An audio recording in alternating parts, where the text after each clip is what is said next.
اگر امریکہ ایران پر حملہ کرے تو پوری امت مسلمان کو چاہیے مل کر زور بازو سے اس کا حملہ روک دے۔ ایران والے شیعہ ہیں تو کیا ہوا؟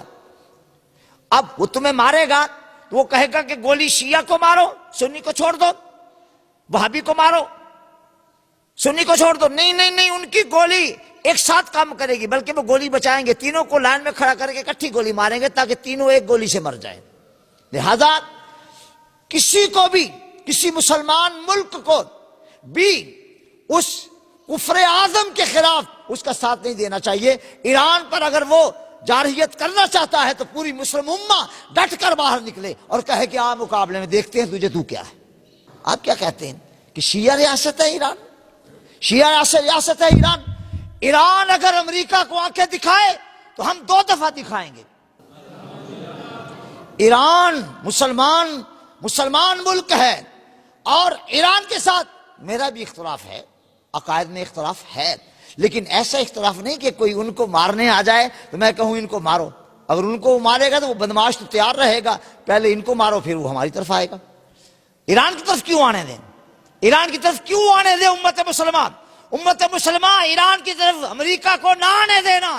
ان کو روک دو، جہاں جہاں ہو سکے ان کا سدباب کرو، جہاں جہاں ہو سکے ان کا ناطقہ بند کر دو۔ ایران کے ساتھ اختلاف ہے اور مجھ میں صلاحیت ہے کہ ہم بیٹھ کر اپنے اختلافات طے کر سکتے ہیں، لیکن کسی کو یہ اجازت نہیں دیتے کہ وہ بدماشی کرے اور ایران کی طرف جارحیت کرے۔ یہ کہنا چاہیے تھا کہ ایران پر تو حملہ کر دے، کر کے تو دیکھے۔ ساری امت انشاءاللہ ایک پلیٹ فارم پہ کھڑی ہوگی اور پوری امت بازو اٹھا کے کہے گی ہم وہ ہیں جنہوں نے کیسر و کسریٰ کو رون ڈالا تھا، ہم وہ ہیں جنہوں نے عیسائیت کا نام و نشان تک زمین سے مٹا کے رکھ دیا تھا۔